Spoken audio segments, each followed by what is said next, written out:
Hello, everybody. This is the Chocolate News Podcast, and today's show is sponsored by the Ohio Lottery. I'm your co-host, John Alexander Reese. And I'm your co-host, Morgan Angelique Owens.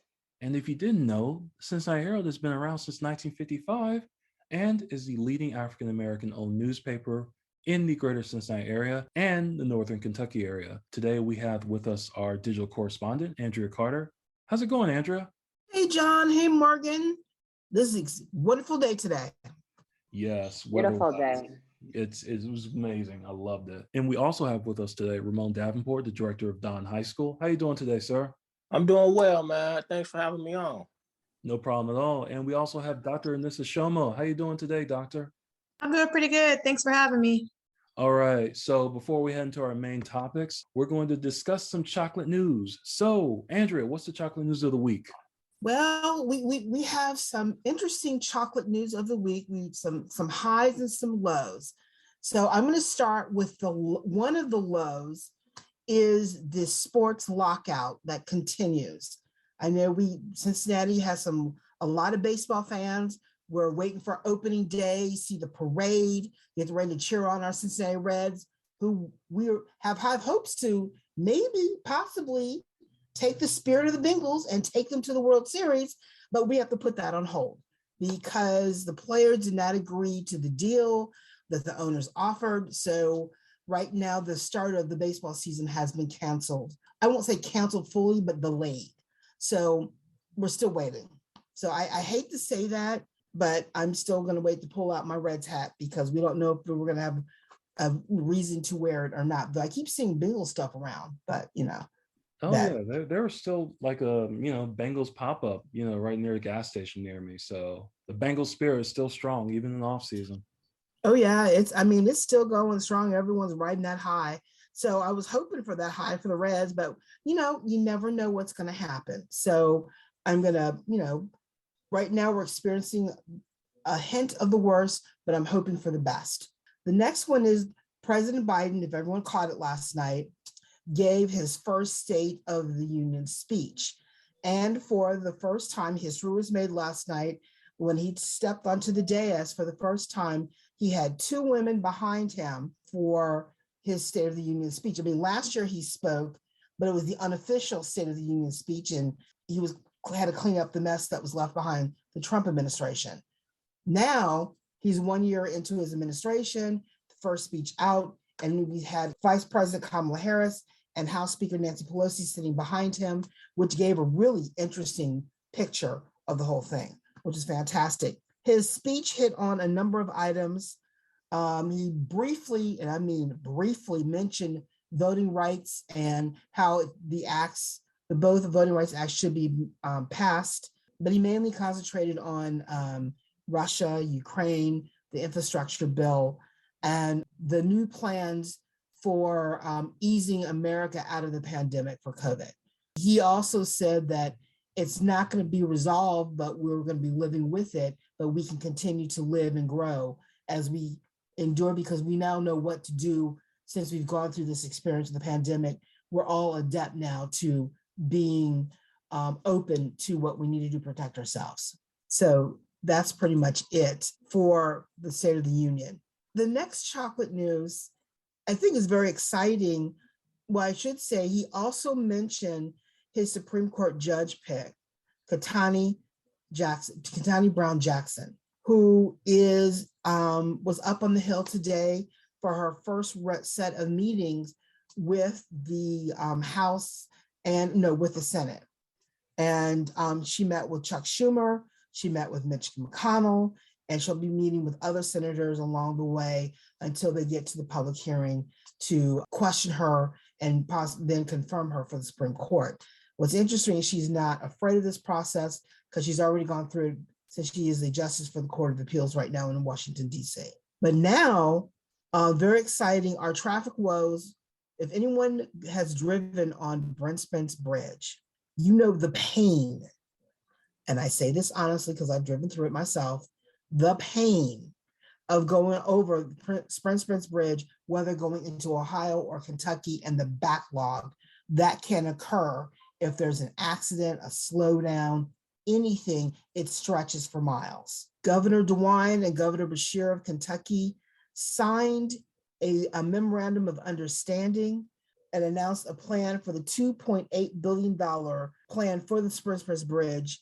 And they're going to get money, the state's going to get money from the infrastructure bill that passed recently. And out of that infrastructure bill, they'll start putting money out for the bridge. But there's also another part of the bill that they can apply for funds to help build the bridge. Now, whether or not they're just going to rebuild the Springs Bridge or they're going to build a new bridge to help alleviate the traffic off the Springs Bridge. So I don't know what the plan calls for, because I'm kind of first interested in like, where would they put another bridge, but two, how they would do it. So that's some exciting chocolate news. And then talking about another government entity, Cincinnati Public Schools announced the other day, on Monday night, they chose Ironetta Wright as the new superintendent for Cincinnati Public Schools. She hails from the Detroit Public School System, where she has served in a number of roles at Detroit Public Schools. She's also served in other roles, moving from Florida to, she moved from Florida to Michigan, where she's held roles as teacher, principal, regional superintendent, and then the district chief of schools. So she's very well prepared for this new role in the Cincinnati Public School System. So it's going to be interesting to see what happens, and we'll see how she's going to handle, because folks in Detroit are tough. So, and she's from Florida. So between Florida and Detroit, she's prepared herself for Cincinnati. So we'll see what happens and what her plans are for our Cincinnati kids. Oh yeah, I think she can handle Cincinnati. She's going to be a breath of fresh air. And it's going to be interesting to see, how do I say this? It will be interesting to see how long she lasts as a leader in Cincinnati, because most qualified Black leaders in Cincinnati, especially who come from outside the system, don't last long in the city. And I hope she breaks the mold. That's all I can say. Yeah, me too. Next up, well, I should say the last stories I have for our chocolate news tonight is the Russian invasion into Ukraine and their ongoing bombardment. Everyone is reaching out. Everyone is supporting the Ukrainian people. They're sending over weapons. Some countries are sending over weapons. People are sending over support, supplies, things like that. They're all for Ukraine. But I think also what is interesting is that the Western countries have pulled together and making Russia's economy give it a world of hurt. And I don't think Putin expected that. I think he's enraged that the world is working against him than for him. I think he's so blinded. I think he has blinders on and so focused on stopping Ukraine becoming westernized and want to take back what was the greatness of the USSR and Russia, that his thinking has not caught up fully with the power of the weight of the world when it's united.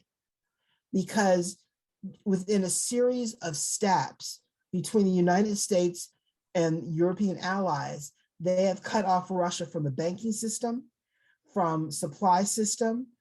They're getting ready to cut off their allowance into airspace, to deliver goods, even fly over. They're about to cut Russia off so hard that the people are rioting over there telling, we didn't want this, what are you doing? That is, the uniqueness. But I think also one story that's not being told is being told in a roundabout way. The Black Ukrainians who live there.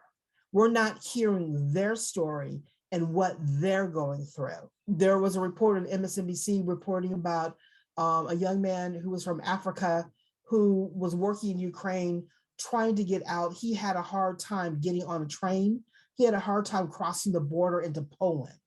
So those stories are not being told. I've been looking for them to bring it to our chocolate news audience.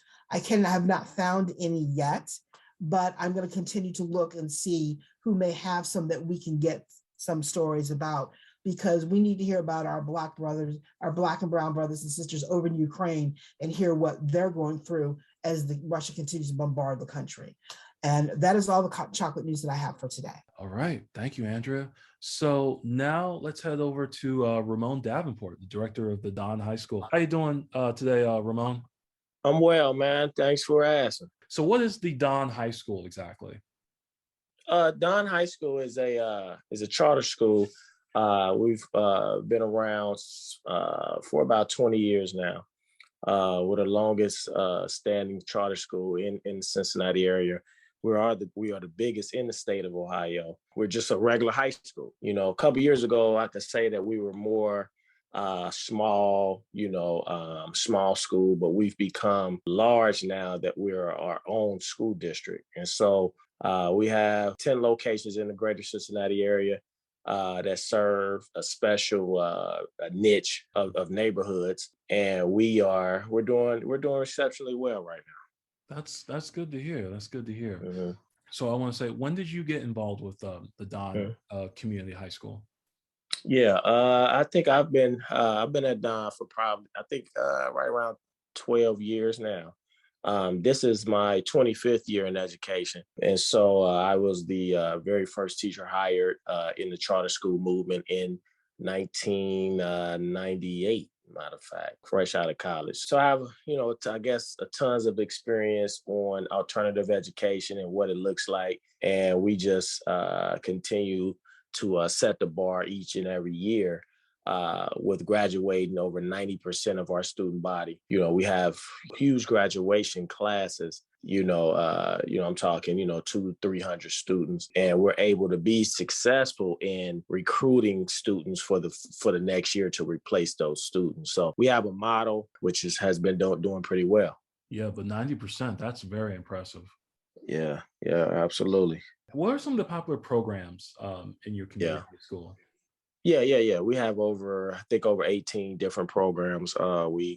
Some of the unique things that we offer a gate magnet program. It's for students who have that foundation, academic foundation that's really strong. They'll come to us for that specialized program, which is partnered with Grand Canyon University.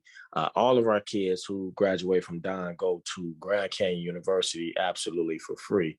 So we have a partnership that have been established for a couple of years now. So that's one program. And so we have vocational training, which we have cosmetology and barbering, and we have a partner with the Cincinnati Job Corps. And so those are two of our main programs. And also we have a sports component of our school, which, we get students from all over who want to come to us.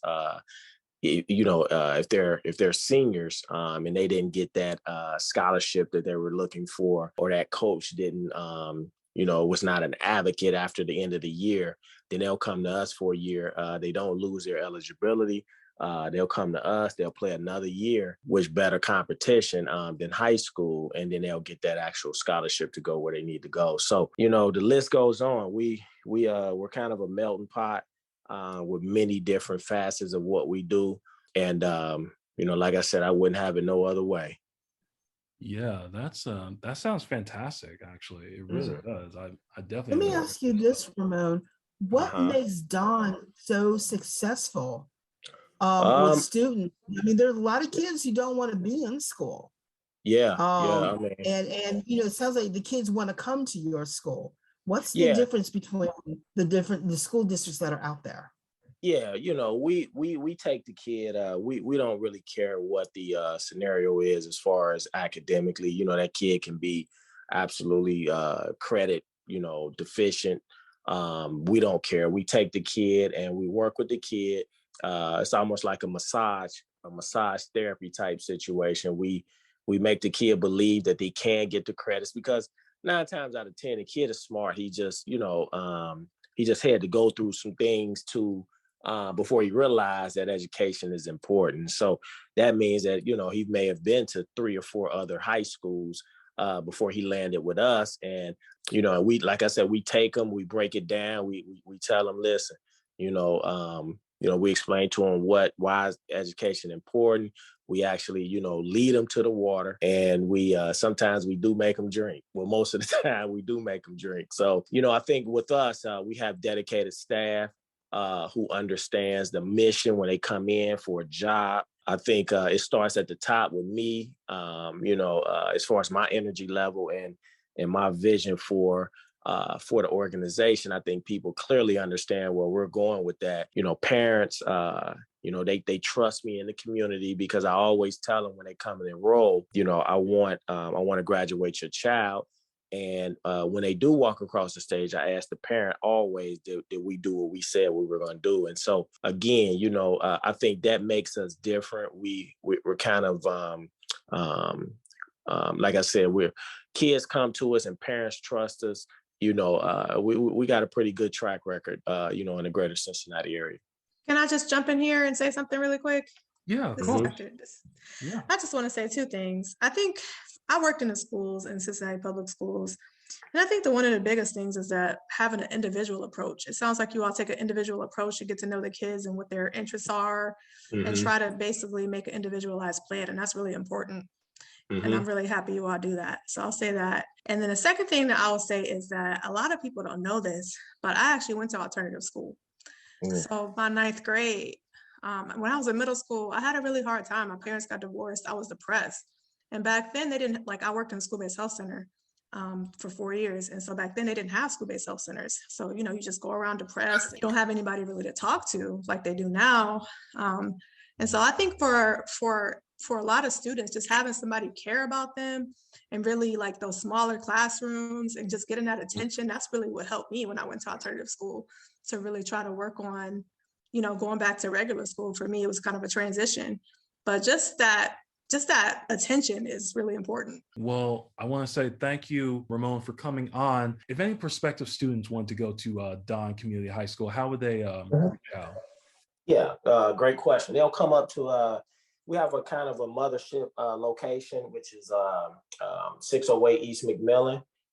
They'll come up there, and depending on where they live, if they live out in Coleraine or, at the west side of town, I think I have 3 schools on the west side of town. So they could choose one of those campuses over there on the west side, so they don't have to, catch 2 or 3 buses to get to school. And so that's the luxury that we have, in the city, that a kid who lives in Walnut Hills, the school may be in, let's just say, downtown or over, like I said, over on the west side. That kid tend to have to take 2 buses if they live in Walnut Hills, but they can just go to the campus right there in Walnut Hills. So, it's a vision, like I said, to put these schools in different neighborhoods, and so far it's just been paying off for us. But if they want to enroll, they come up to our main campus, and then we'll filter them out depending on their interests. Well, thank you so much for telling us about Dohn Community High School. It was a pleasure having you on the show.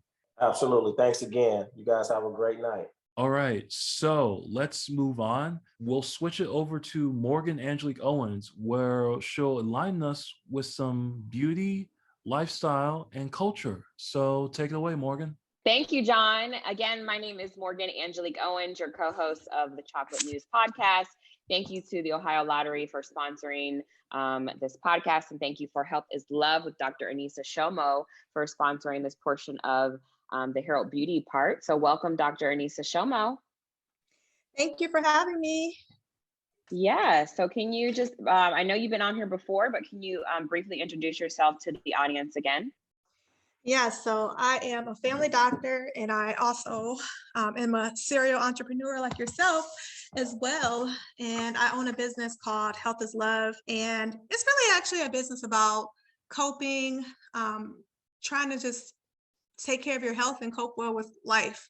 Which we all definitely need, especially in these times. So thank you so much for doing that. And if you guys haven't checked out the latest Herald Beauty articles, Dr. Shomo gave us some tips about loving ourselves in the February issues. So Dr. Shomo, do you want to add anything else to that article about just loving yourself and taking care of yourself?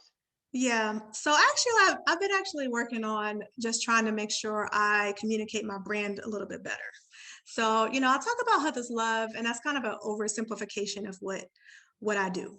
So as a family doctor, I talk with people all day long about just trying to improve their health in a way that is kind of constructive to them. So life is hard. You go through all these different things. Like I'm dealing with patients who have lost their children, who are very sick. So I specialize in taking care of older adults. So I have a lot of people grieving their health, or even just young people who are getting older and now they're on medicine and just trying to work with that. So what I do a lot is what's considered trauma-informed care. So I talk to people about different traumas that they have going on. Like you get a diagnosis of diabetes and you're scared. You don't know what to do.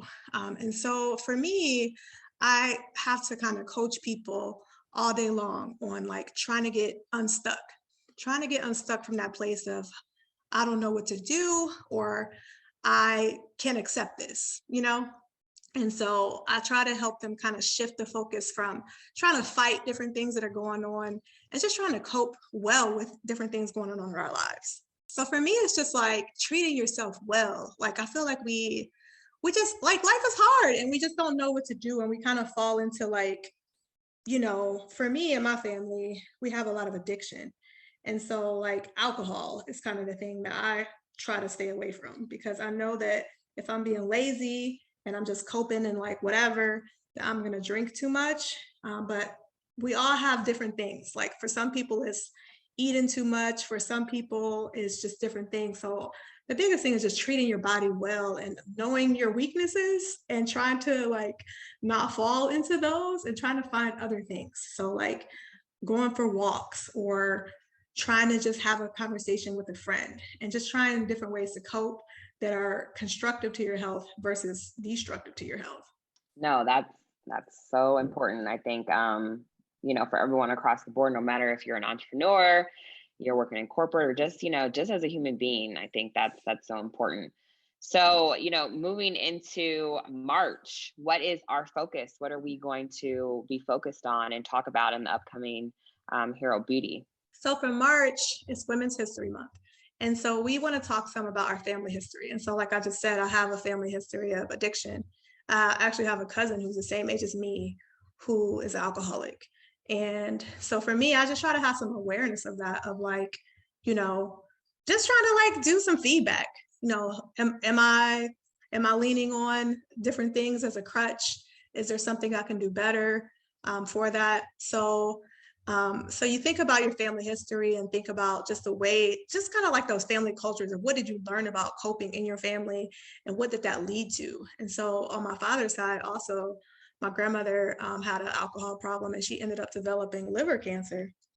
And so, you have to think about just, your family history and how you can work on breaking those cycles. Yeah, I mean, that's so important. I mean, I know a lot of people who use that as a crutch on why they can't, succeed in life or get over something. But, we all have issues. We all have, family barriers that we need to break through. And so that's definitely important. Yeah. And for me also, my father has diabetes.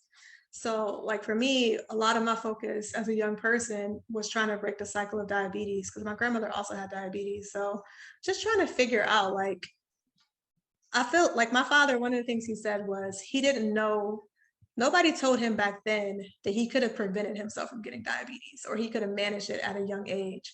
He said that he just waited for diabetes to happen. A lot of people just are like, yeah, diabetes runs in my family or high blood pressure runs in my family.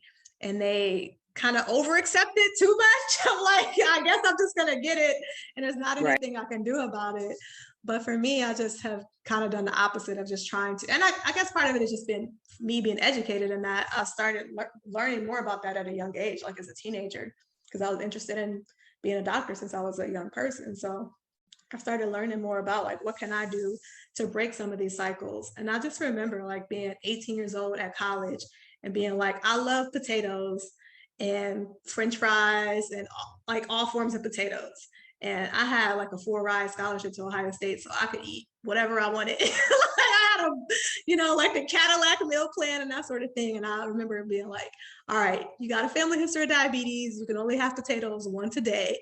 And now I like rarely ever eat potatoes, you know?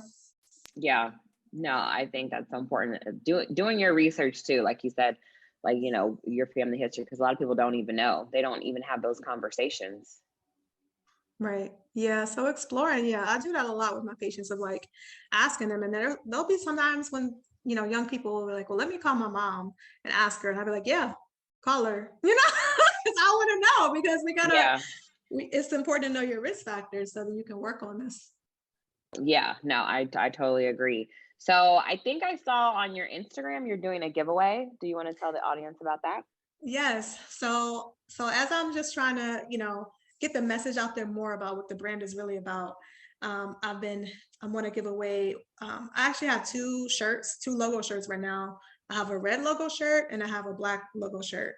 So I'm giving away both of those shirts. All you have to do is go to my page, healthislove.co, and it's health.is.love.co. And then you can like the posts. They're the last couple posts. And then you can tag 3 friends and you can win one of those shirts.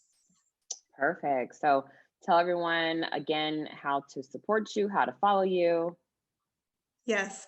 So you can follow me at healthislove.co on Instagram, and on Facebook is the same thing, healthislove.co on Facebook. And then also you can go to my website, which is healthislove.co, www.healthislove.co. Yes, and I also want to tell everyone, so Curvy Cardio celebrates 9 years this year, and classes virtually and some pop-ups are going to be all free. And Health is Love is one of our community partners, so you'll be able to get resources and check more about Health is Love on there. But also, Dr. Shomo is a Curvy Cardio instructor. She does the Curvy Cardio stretch, which we all need. So look for her classes coming up on there soon. If anyone's interested in getting more information for Curvy Cardio, it is www.morganaowens.com. Click on the Curvy Cardio button to sign up. We're doing a launch event this week, but we are super excited to help women get empowered through fitness and with great community partners like Health is Love. So thank you so much, Dr. Shomo. Yeah. That's one of my main coping mechanisms is exercise. So I really love exercise, and I love curvy cardio. That's how I became an instructor. An instructor is just you know, I really love the class. I really love showing up, and it really gave me a lot of things to do this pandemic. It's been so boring, and I really look forward to curvy cardio every Tuesday, Wednesday, and Sunday. It was great. Yes, Curvy Cardio is lit. That's why it's been around so long. People will not let me quit it. I know. We're like, no, we need you. We're going to go crazy if you leave us. Oh, goodness. All right, Anisa, thank you so much for being here. But last but not least, like I always like to end, what 3 beauty products can you not live without? Yes, so I'll talk a lot about my hair because I don't really use tons of beauty products, but today I wanted to talk about my skin. So I do use the Skin by Brownlee products. My favorite product that she has is salicylic acid that I use with my sunscreen, and then I also use the Lush face mask. I do that once a week, and then I also use the Skin by Brownlee face wash as well. So I've done articles about the Skin by Brownlee, but I need to do one about the Lush, the skin mask. All right. Yeah, that sounds amazing. Thank you so much. All right, John, back over to you. Thanks, Morgan. Well, that's it for today's show. And once again, I want to say thanks to the Ohio Lottery for sponsoring today's show. I also want to thank Andria for coming on and discussing all of that chocolate news. Thank you, Andria. Oh, you're very welcome. And I'm looking forward to next week to see what other chocolate news I can bring to the table. All right. And remember, you can find more information about today's topics and past podcast episodes at www.thecincinnatiherald.com, the Sesh newsletter, or on our social media. Remember, we're on Facebook, Twitter, Pinterest, Instagram, and LinkedIn. Make sure to subscribe to our podcast on your favorite podcast app. Our podcast is on Apple Podcasts, Spotify, iHeartRadio, the Facebook mobile app, YouTube, and Google Podcasts. I'm John Alexander Reese. And I'm Morgan Angelique Owens. And have a good day.